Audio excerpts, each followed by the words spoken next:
Bonjour, je suis Jessica Paola Villamizar, je suis étudiante de langues étrangères et dans cette occasion je ferai une petite présentation de l'analyse des erreurs du texte d'une étudiante de 12e semestre, c'est-à-dire une étudiante de niveau A2.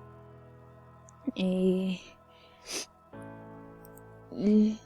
premièrement, il faut nécessaire clair que l'interférence linguistique, c'est une des difficultés auxquelles les étudiantes de langues étrangères, dans ce cas les étudiantes de français, font face tous les jours.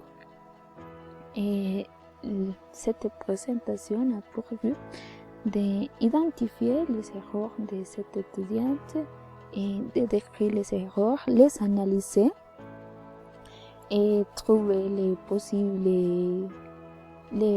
possibles sources des erreurs et donner les possibles activités de remédiation afin d'améliorer la production écrite de cette étudiante.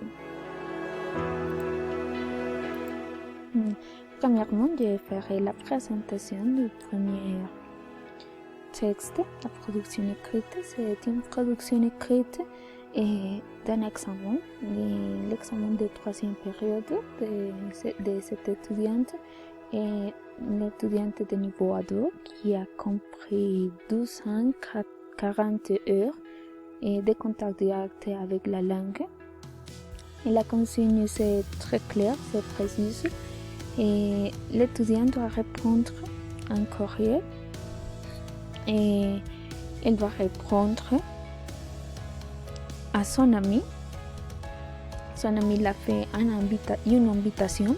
Il doit le remercier pour l'invitation, demander des informations sur la fête et donner quelques conseils pour l'organisation de la fête. Dans ce niveau, l'étudiant est capable d'écrire entre 80 mots et 90 mots. Ici, on a la production écrite de cette étudiante. Et les mots qui sont soulignés sont les mots qui l'étudiant a écrit incorrectement ou les phrases qui n'ont pas de cohérence ou les phrases que l'étudiant a écrites d'une manière incorrecte. Ici, on a l'écrit et l'identification de l'erreur, la correction de l'erreur, le type de l'erreur et la source de l'erreur. Dans cette première production, on trouve qu'il y a plusieurs fautes. On ne trouve pas des erreurs. Et les types d'erreurs les plus répétitifs sont les erreurs ou les fautes de syntaxe. Parce que l'étudiante a quelques problèmes avec les articles définis et indéfinis. Également, l'étudiante a quelques problèmes pour identifier les genres de quelques mots. Par exemple, la maison, et comme c'est féminin, on doit écrire toute la maison. Également, l'étudiant a interférence de l'anglais parce qu'il a écrit quelques activités au lieu d'activités. Et la présentation du 12e texte, c'est un texte de la même étudiante, mais c'est une production écrite pendant les premières périodes qui a lieu pendant les premières périodes. C'est pour ça les limites de mots. C'est court, entre 40 et 60 mots.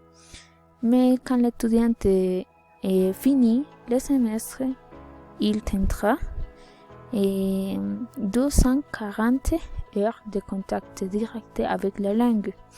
Et la consigne est courte, mais elle est très précise parce que l'étudiante doit écrire sur une fête de votre pays, dans ce cas la Colombie. Ici, on trouve La consigne, l'étudiante écrit sur le canal de Barranquilla. Et les mots qui sont soulignés ou les phrases qui sont soulignées sont les phrases qui sont incorrectes. Ici est l'analyse de ces mots et de ces erreurs. La plupart des erreurs sont erreurs de morphosyntaxe parce que l'étudiante ne mettrait pas quelques phonèmes. Par exemple, amusante parce que nous sommes en train de parler de les jeunes et c'est masculin, c'est pluriel, pardon. Et il y a également quelques erreurs d'orthographe. Au nouveau, le mot activities au lieu d'activité, c'est une erreur interlinguale parce que c'est l'interférence de l'anglais. Dans la première activité, dans la première production écrite, on trouve plusieurs des erreurs de syntaxe. Ici, on trouve plusieurs des erreurs de morphosyntaxe et erreurs d'orthographe dans les deux textes. En guise de conclusion, je vais faire une synthèse des erreurs que l'étudiant a commis dans les deux textes. Dans le premier texte et le deuxième, l'étudiant a l'interférence de l'anglais et elle tente à transférer quelques mots de l'anglais au français, mais elle le fait incorrectement.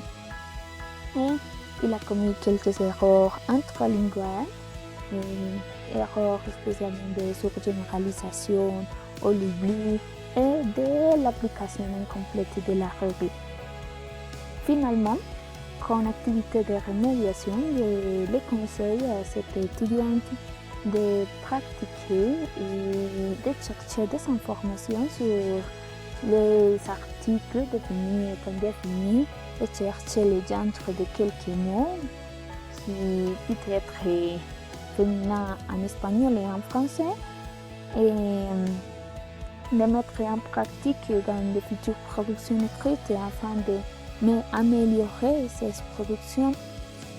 Et je crois que l'étudiante a les connaissances suffisantes pour travailler cette activité de remédiation. Également, il peut travailler des activités de remploi, mais je considère que les activités de conceptualisation et systématisation sont suffisantes. Merci beaucoup pour votre attention.